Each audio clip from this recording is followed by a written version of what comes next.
Mojang has made a bunch more changes to the Minecraft 1.21 update. We have updates to the trial chambers and ominous trials, along with the potions being changed a bunch, new advancements, and of course a bunch of bug fixes. We also have a new Bedrock beta out today with 5 new paintings that I'll be talking about at the end of the video, and we also have some Mace nerfs on Java Edition too.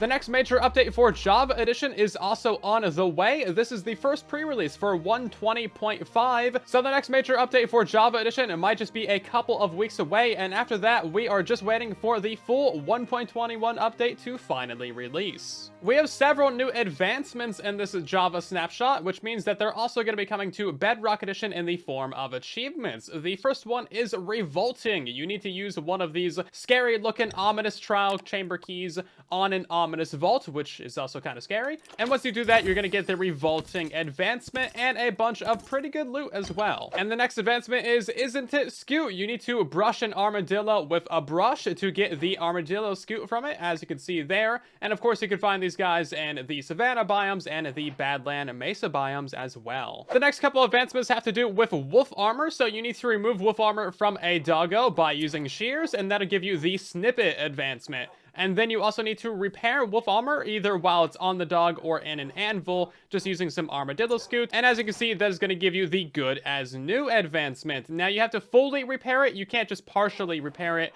Otherwise, you won't get the advancement. And finally, we have some equality added to Minecraft. Not only do we have 9 new types of doggos, and they are all good doggos. Yes, indeed they are. But now we have an advancement for taming all 9 different varieties of them, which is going to see you traveling all across the Minecraft world to a bunch of different biomes, sitting around for a minute until they spawn, and then taming them. And this is the Wolfpack advancement. As you can see, it is a legendary one, as you can see by the purple highlight. And yeah, it's gonna take you a hot minute to try and get this in your Minecraft world, but the completionists among us, like me, will be getting this advancement as soon as it drops. It's actually called the Whole Pack, but honestly, come on, that should be the Wolfpack. And next up, we have some changes to the Oozing, Infestation, and Weaving potions that were just added a couple of snapshots ago. So if you're unfamiliar, Oozing makes it so that mobs that die will summon in 2 medium slimes, and we have a lot of these chickens right here. So they've nerfed the Oozing potion just a little bit. It's now going to spawn slimes in a 5x5x5 area around the mob that was killed, and it's only going to spawn slimes up to the max entity cramming amount. Now, that's not on Bedrock Edition, so we'll see how they implement the changes over there. But if we throw down this potion, that's going to ooze all of those guys, which is a lot of particles. And then we kill all of them, and we should get ourselves a fair amount of slimes from that. As you can see, some of them died from entity cramming, and that is not as many slimes as I would expect from that amount of chickens. Previously, every single chicken that died there would give you 2 medium slimes.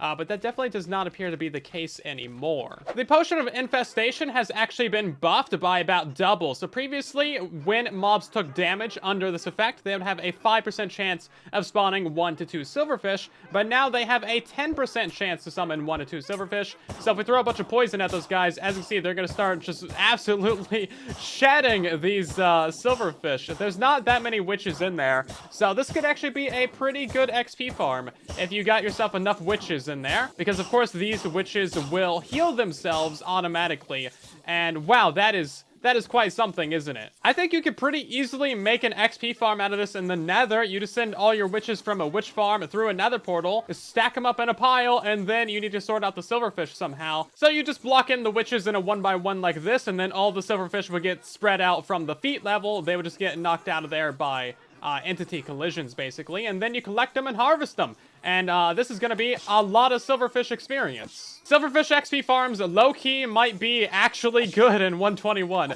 Who would have thought we would see that day? The Potion of Weaving has also been upgraded slightly as well, so now things that die under the weaving effect are more likely to actually place down some cobwebs around them. As you can see, it has a pretty small range of where it can place cobwebs. It used to be that they would place cobwebs a little bit further away, but now it's basically within like 1 block of the mob that died. And also, players that are now under the weaving effect not only have these excellent little particle effects, but now we'll actually be able to walk through cobwebs a little little bit faster. It's still slow. As you can see, it's about 50% our normal walking speed, but that is significantly faster than normal, which feels like 0% walking speed. So it does work on players now. It's a little bit useful, just not as useful as, you know, you might expect it to be. I do think it would be cool if they somehow implemented the weaving effect with the cave spider spawners and the mine shafts, because that would just be so cool. I want to see more of these potions like in the natural environment, not just in the trial chambers, you know? So we have some little tweaks to the trial chambers that do actually affect your gameplay. Now, first of all, I'd like to mention that the ominous bottles, the level 0 and the level 5,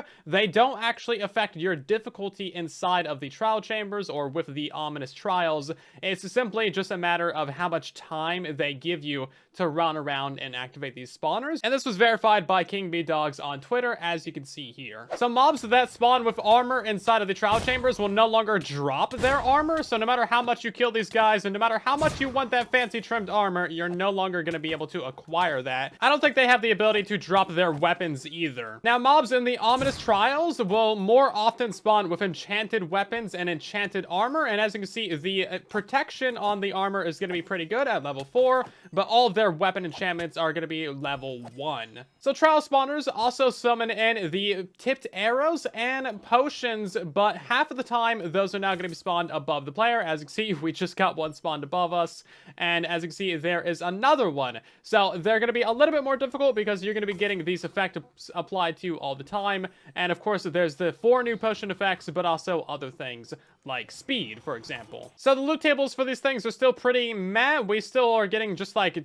a couple pieces of food, and that's not that great. The actual structure of the trial chambers has had some slight tweaks and changes as well, as you can see here. If you haven't played with these things in your survival worlds, then you probably won't notice any major changes here. We also have quite a few changes to the mace in the snapshot, mostly just bug fixes though, but things that do affect your actual gameplay. So for example, the mace damage wasn't resetting after you're falling.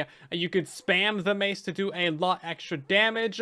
You could get the wind burst enchantment to fly you upwards even when you weren't hitting a living entity. You could get some extreme upwards momentum by hitting a wind charge with the wind burst enchantment. You could also do the smash attack multiple times from a single fall. And the wind burst enchantment was also activating while the mace was on cooldown. As you can see, there are several changes to the wind burst enchantment, which is definitely like the most powerful enchantment for the mace. So it's probably good that that got a little bit of tweaks and nerfs here and there. So overall, you'll notice a little bit of change in your usage of the mace, but it shouldn't be any big deal. And a surprise update to Bedrock Edition today, we got a new Bedrock beta that added 5 new paintings to Minecraft. Look at these. These are incredible. The artistry, the detail, the immersion. It is incredible. These are the first new paintings that have been added since 12W36A. That is a snapshot from over 12 years ago. And honestly, I gotta say, I love them. They look so good. Okay, but really, I don't know why those ones are broken. Here is what they actually look like. We have 5 new paintings, a new 1x1,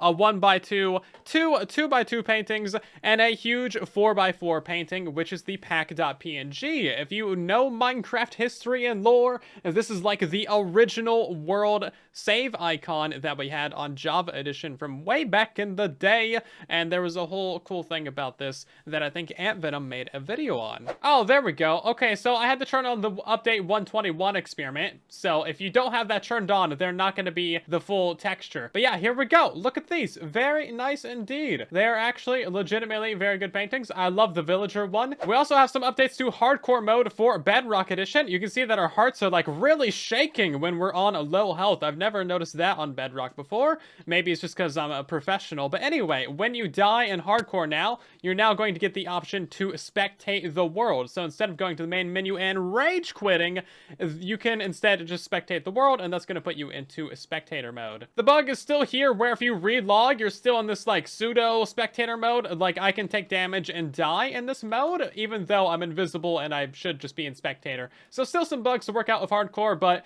who cares if after you die it's broken?